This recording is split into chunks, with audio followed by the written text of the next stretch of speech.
The cold wind blew through the dark alley. Rain poured from the sky, soaking the ground.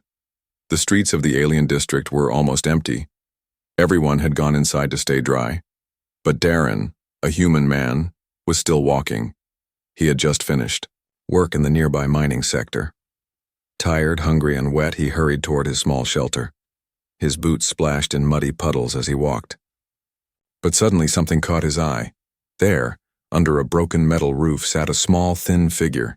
She was curled up on the ground, her arms hugging her knees. She didn't look up. Her body shivered in the cold rain.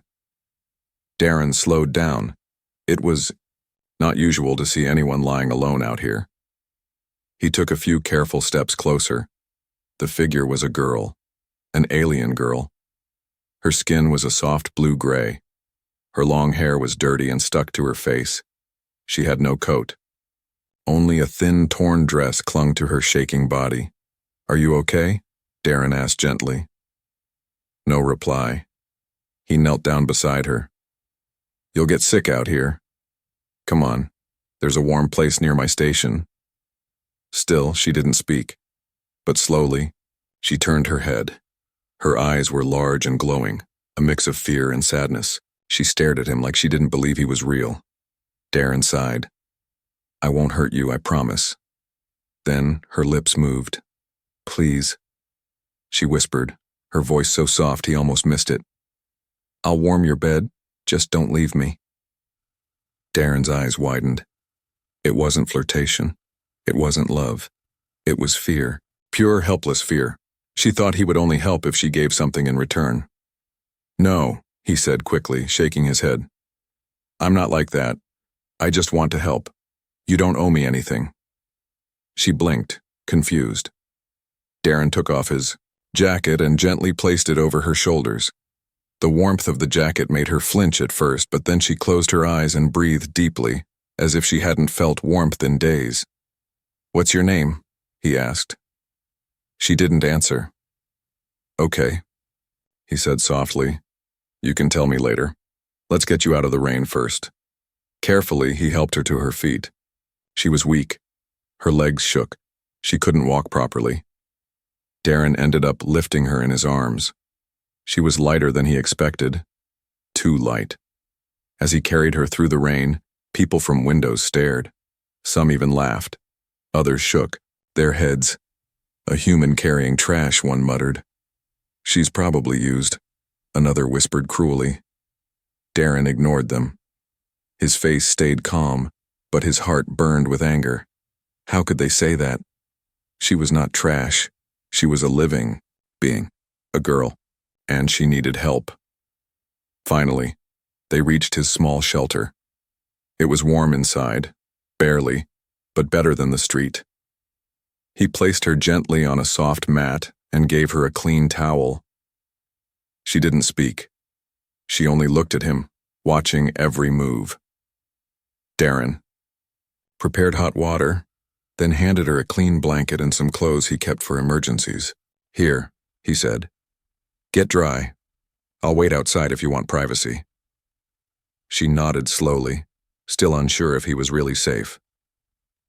10 minutes later, she came out of the washroom wearing the clean clothes. They were a bit loose, but at least she looked more human, more alive.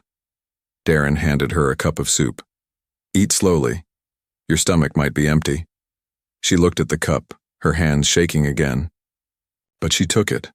The first sip made her eyes close in peace. The second made her tears fall. "I thought I would die there," she whispered. "In that alley." Darren sat across from her. "Not anymore. You're safe now." She looked at him again. Her lip trembled.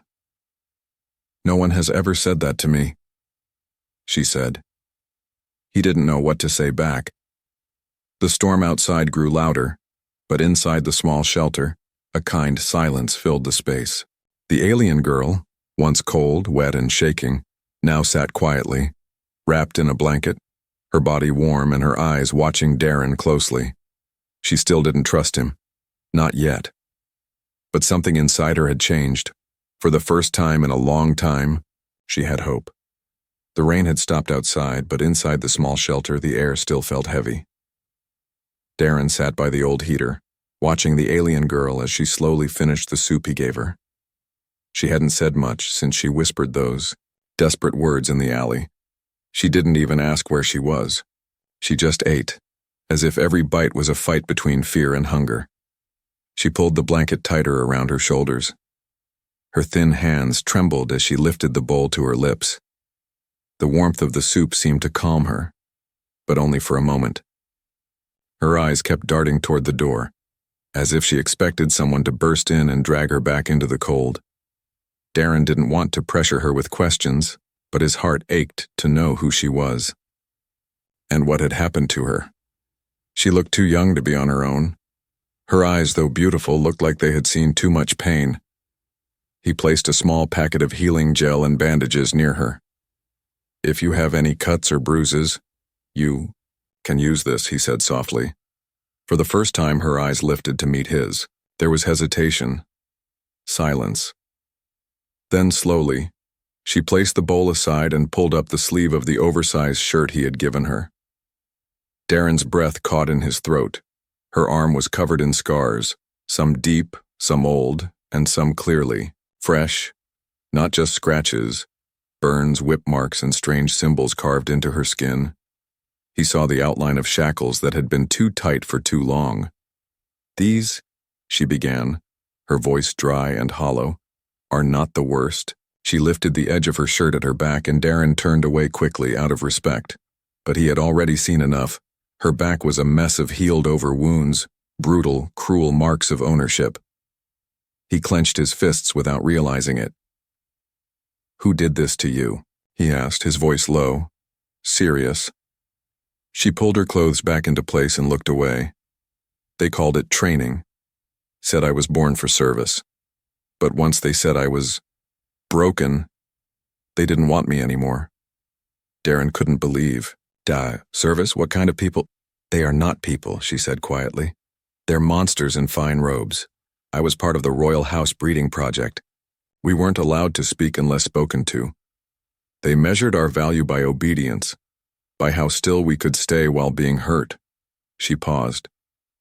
Her voice cracked. "They told me I had no soul, that I was just skin and shape, meant to be used. And when I screamed too much, they gave me to the streets." Darren's chest ached. He had heard rumors of such programs in the outer systems. Royal breeding projects, trained pleasure slaves, cast out when considered defective. But he had never seen one of their victims up close. Now she was sitting in his shelter, sipping soup with trembling hands, terrified of kindness. "What's your name?" he asked softly. She hesitated, then whispered, "Nira." "Nira," he repeated, making sure to say it gently. "You're not broken." She shook her head slowly. "You don't understand. I was not born to be loved. I was born to serve. If I don't offer something, no one stays." Darren leaned forward. "I'm not like them. You don't have to offer me anything. You don't need to warm my bed to be safe here. Just being alive is enough reason to help you." Her lips parted slightly as if she wanted to say more, but no sound came. A tear rolled down her cheek and she quickly wiped it away, ashamed. He stood up, trying not to overwhelm her. "There's a spare room next door. You can sleep there tonight. Lock it from the inside if it makes you feel safe. I'll be right outside." She looked at him for a long time, still unsure, still afraid, but she nodded. As she stood, the blanket slipped from her shoulders, and Darren turned his eyes away again. But he noticed something on her neck just below the hairline, a faint brand, a royal crest, a mark of ownership. And that was when it hit him. Nira wasn't just any outcast. She had belonged to someone powerful, someone who might come looking. When the door clicked softly behind her, Darren sat down and stared at the wall. He had only wanted to help a shivering girl in the rain. But now, he had taken in a target. A girl marked by a royal program. A girl who had escaped something much darker than the cold. And if they found her, they'd come for him too. But somehow none of that mattered. Because when he looked into Nira's broken eyes, he saw something worth saving. Neera didn't sleep much that night. Even behind a locked door wrapped in a warm blanket, her body stayed tense. She stared at the small ceiling light in the room and listened to every sound outside. Every creak, every drop of water, every breath of the man who had taken her in. Darren sat in the main room, barely sleeping either. He kept the lights low, eyes on the door. Not out of fear of her, but fear for her. Something deep inside told him this girl's pain ran far deeper than he understood. And worse, he sensed someone might still be searching for her. In the morning, he knocked gently on her door and left a tray of breakfast outside. When he returned from cleaning the nearby pumps, he found the tray empty. She had eaten. That was something. Later, she stepped into the main room quietly, barefoot and unsure. She wore the oversized shirt he gave her, and though she had cleaned herself up, her eyes still looked hollow. "You don't sleep much," Darren said gently. She shook her head. "Sleep means dreams. I don't want dreams." He didn't press. Instead, he handed her a small cup of warm tea and said, "Sit. If you want, I can listen." Neera hesitated. She sat down slowly and took a sip. For a while, they both said nothing. The silence was not awkward. It was gentle, like still water. Then Neera whispered, "You'll leave too. Once you know what I am." Darren frowned. "What do you mean?" She stared down into her cup. Her fingers tightened around it. "I wasn't born from love, I was grown. They called us flowers, made to be beautiful, soft, and silent. I was one of many, part of a royal breeding line. But I had a defect. I cried too easily. I asked too many questions." She paused, her voice dropping. "I was punished for asking where my mother was." Darren's chest grew heavy. "I was told I was only allowed to speak when a master asked. I was trained to please, trained to keep my eyes low. But I could never shut myself off like the others. I kept feeling everything." Her hands trembled now. "So they sold me. Cheap.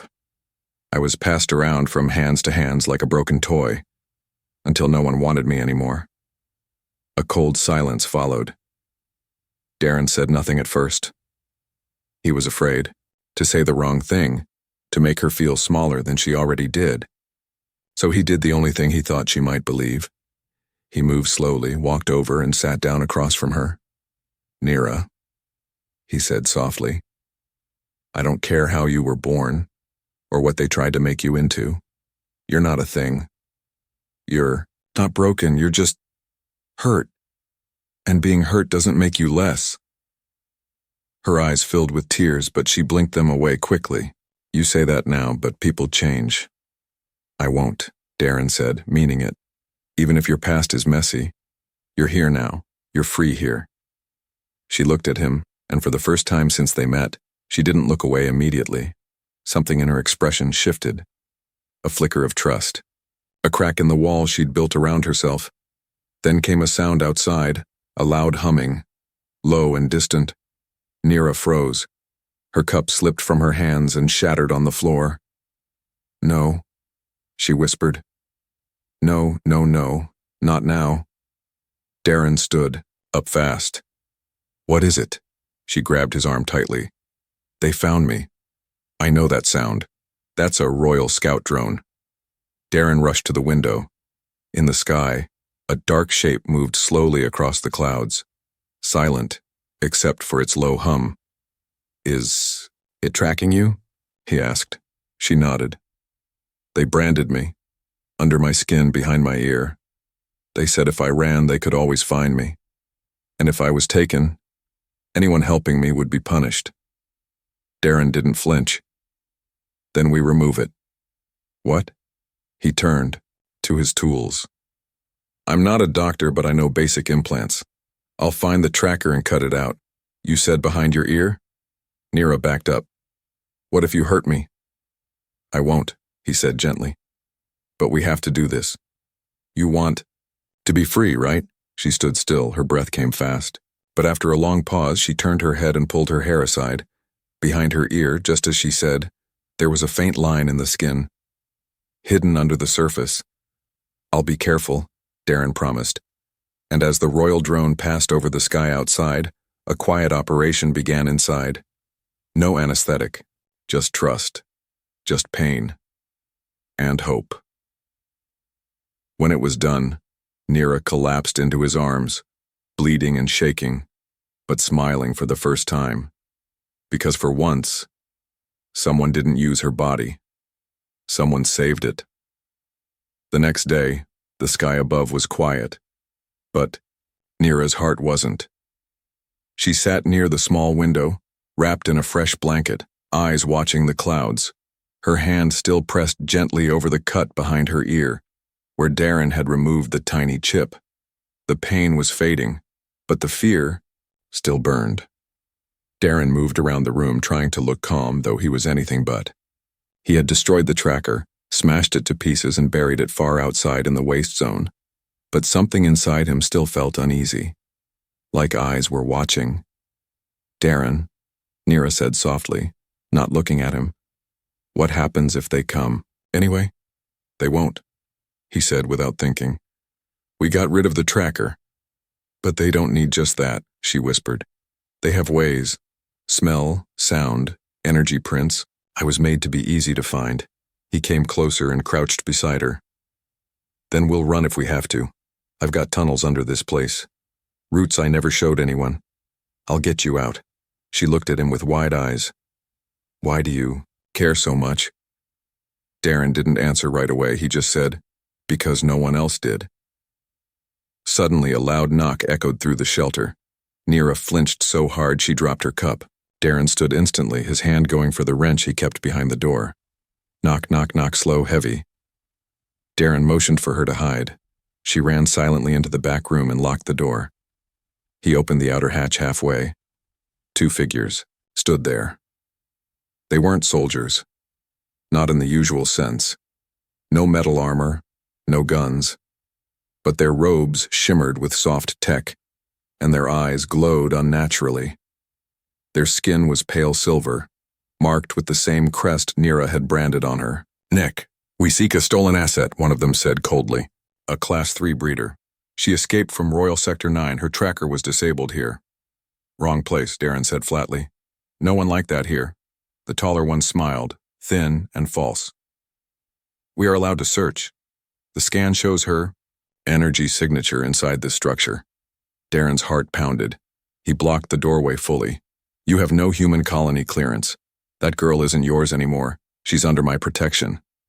The men didn't move, but something behind their eyes sparked like machines waking up. We will return, the taller one said. And if she is still here, this place will burn. They turned and walked off, vanishing into the fog outside. Darren shut the hatch and locked every bolt. He ran to the back room and found Neera crouched in the corner shaking. They knew, she whispered. I saw their faces through the wall. Those are recovery hunters. They don't give up. Darren placed a hand on her shoulder. Then we won't stay. She looked up, eyes wide with fear.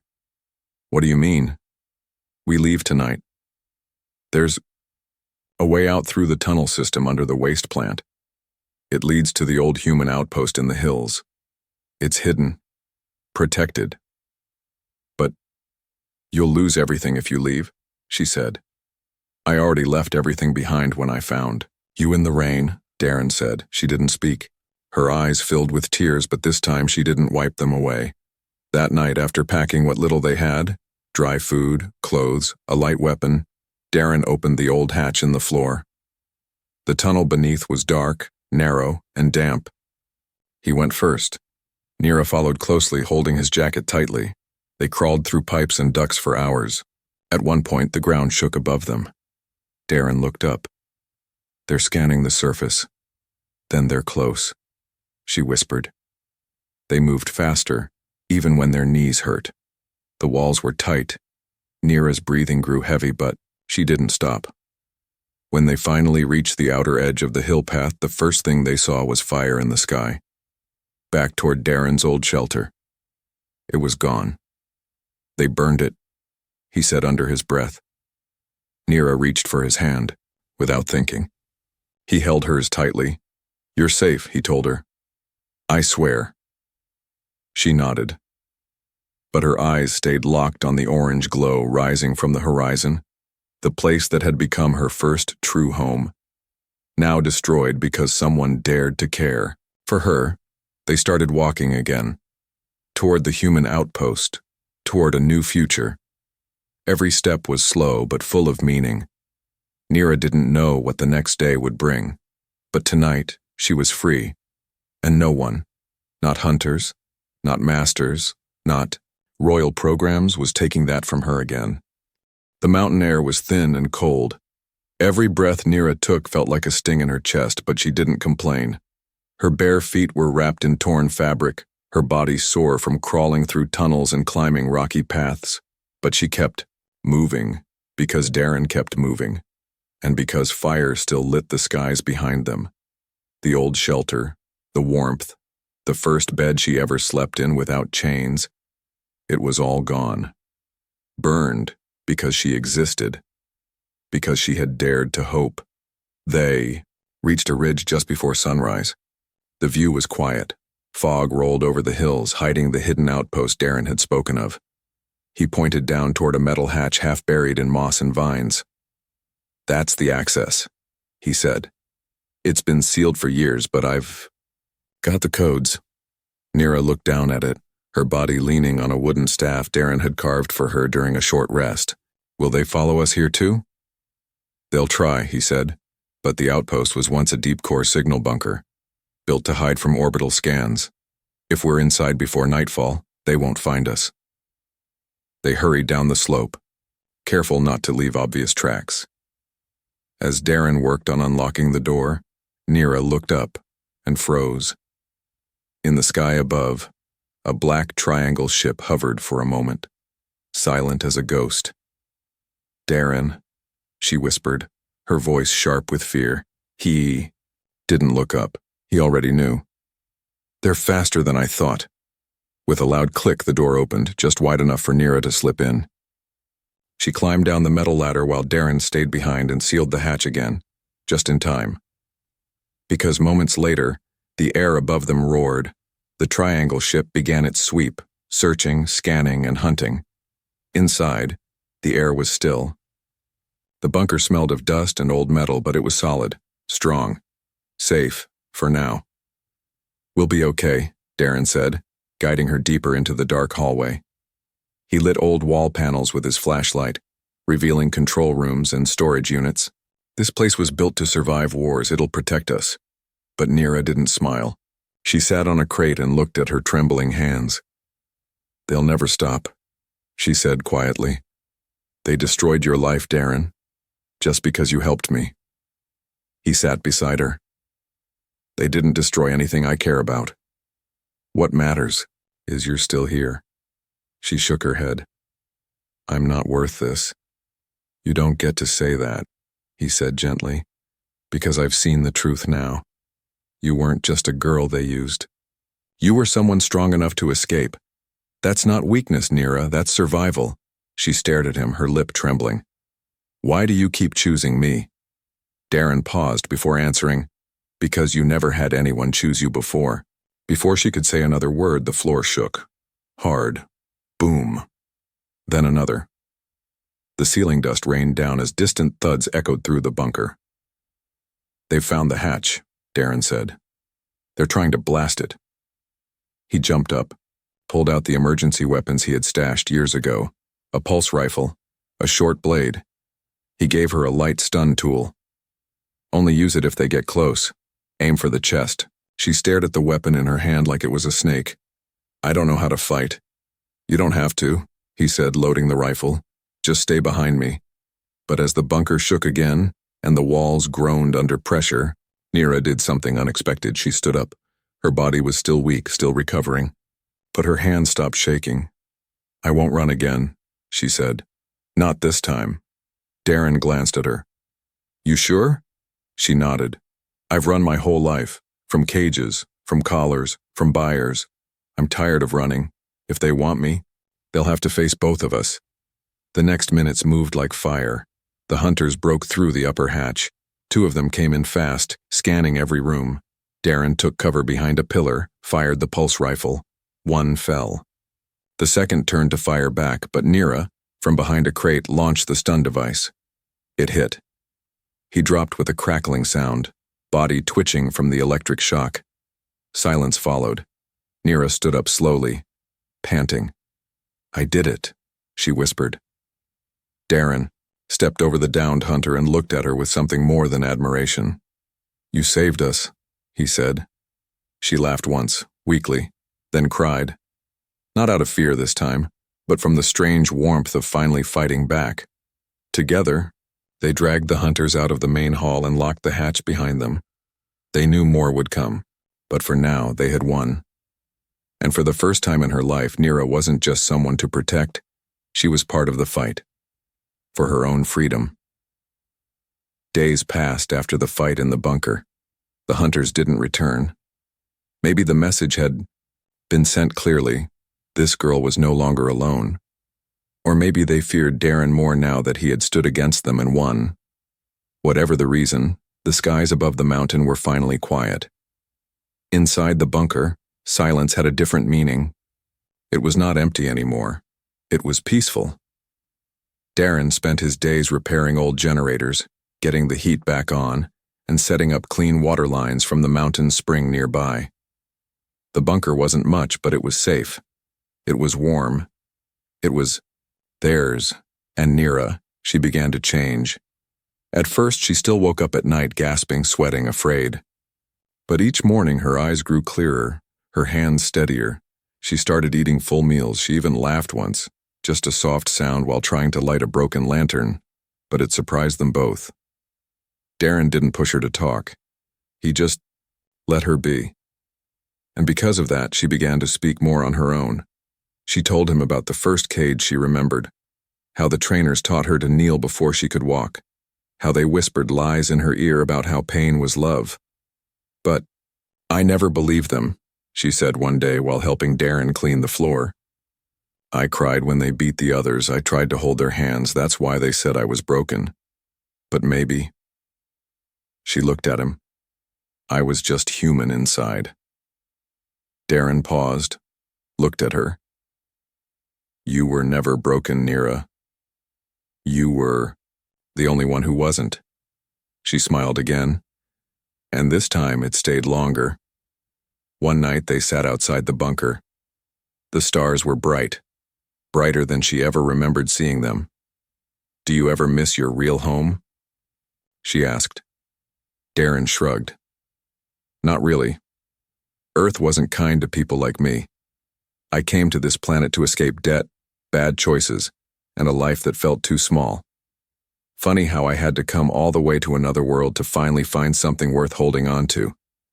Nira looked down. "Do you mean me?" He nodded. "Yeah, you." She stayed quiet, then said, "I still don't understand why." Darren looked at her gently. "Because you're alive, Nira. You're kind. You're brave, even if you don't see it yet. And maybe because I see a future with you in it." Her breath caught. "A future?" He looked up at the stars. "A garden on this mountain. Clean air. You teaching others like you how to fight. Maybe even laughter echoing off. These walls. That's the future I want." Nira felt something deep in her chest. Not fear, not sadness. Something warmer, like a flame starting to grow. The next few weeks brought more healing. Nira began to wear simple, strong clothes instead of oversized blankets.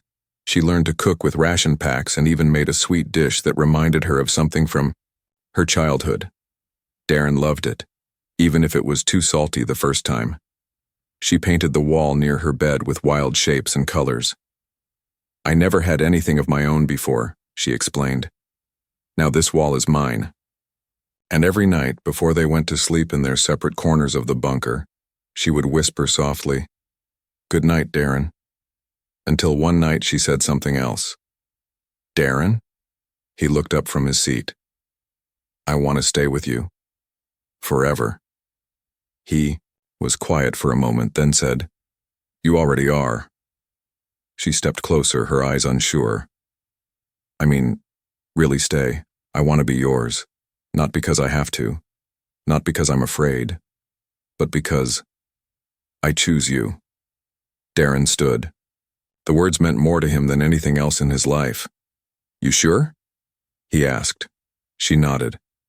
I've run from chains my whole life, but for the first time, I'm running toward something. Toward you. He took her hands slowly, gently, like she was glass, but she was not fragile anymore. They stood there under the light of a dying sun through the cracks in the bunker wall. A man who had once been lost. A girl who had once been thrown away. Now they had each other. Far from the world that hurt them. Far from the past that tried to break them. They had built something new. A home. Weeks turned into months, and with time, the bunker on the mountain no longer felt like a hiding place, it felt like a home. Flowers grew around the hidden path, planted by Neera's careful hands. Darren built a fence from scrap metal and polished old solar panels to bring more power. They even carved a wooden table together and shared their meals under open skies. Neera was no longer the frightened girl in the rain. She stood taller now, her body stronger, her voice firmer. Sometimes she still had bad dreams, but she no longer ran from them. She faced them, just like she had faced the hunters. One morning, while preparing breakfast, she caught Darren staring at her from across the room. What? She asked with a soft smile. He just shook his head. I keep wondering what my life would have been like if I hadn't walked down that alley and found you. I probably wouldn't be alive, she replied, not as a joke, but as a quiet truth. They didn't need many words after that. Just being in the same room felt like enough, but the world beyond the mountain hadn't forgotten them. News had spread, whispers on outlaw channels and secret frequencies, about a human who defied a royal recovery squad, about a breeder girl who had survived and disappeared. Some said she was taken. Others believed she had died. No one guessed the truth, until the day Darren sent a transmission to the neutral peace station orbiting the planet. The message was simple. He was coming, with someone who had been discarded by the royal systems. Not to hide, but to stand in front of the world and claim her. You sure about this? He asked Neera the night before. She nodded. I'm tired of hiding. You gave me a home, but I want more. I want a name, a place, a life. Darren smiled. Then we'll make them listen. They dressed in clean clothes, hand-sewn and patched, but neat. Neera wore a simple woven scarf around her neck to hide the old scar of her brand. Not out of shame, but because that mark no longer owned her. When they arrived at the neutral station, many eyes turned toward them. 2 guards stopped them at the gates. State your reason for coming, one asked. Darren replied, I'm here to register a bond. The guards blinked. With her? Yes, he said. Her name is Neera. She is not property, not a product. She is my equal. I want to marry her. The guards exchanged stunned looks. You know what she is. What she was. One of them asked carefully. She was alone, Darren said. Now she isn't. The news spread quickly. Cameras rolled. Curious diplomats peeked from windows, and in the middle of it all, Neera stood beside Darren with her chin high, eyes bright. In front of the witness council, Darren held her hand. She is the bravest person I've ever met, he said. And she still sees herself as less. So I want to give her my name, my protection, my future. Neera's eyes filled with tears. I used to think I had to offer my body to stay safe, she whispered. Now I know I only had to offer my heart. The council didn't know how to respond at first. The royal systems had never allowed a breeder-class alien to marry a human. It was unheard of. But the law on the neutral station was different. Here, no one could own another being. After a long silence, one elder finally spoke. If both agree freely and love is the bond, then we will record it. That day, a broken girl from a forgotten program became something new, a wife, a partner, and in the eyes of many, a symbol. When Darren placed a simple handmade ring on Neera's finger, a hush fell over the hall. And when Neera smiled, strong and radiant, The galaxy saw what the royals had thrown away: hope. They returned to the mountain days later. But they didn't hide. Neera began teaching self-defense to other abandoned girls who had escaped similar programs. Darren built them small shelters. The mountain, once quiet and lonely, now echoed with voices of healing, laughter, and freedom. And every night when the stars lit the sky and the air turned cold, Neera would curl beside Darren and whisper the same words she once spoke in fear. Only now they were filled with warmth. "I'll warm your bed, Darren. Not because I'm afraid, but because I finally choose you." He'd smile and kiss her forehead. "You're not my rescue anymore, Neera," he'd reply. "You're my reason." And the girl once abandoned in the rain, once called broken, became a light on the mountain, shining brighter than any star.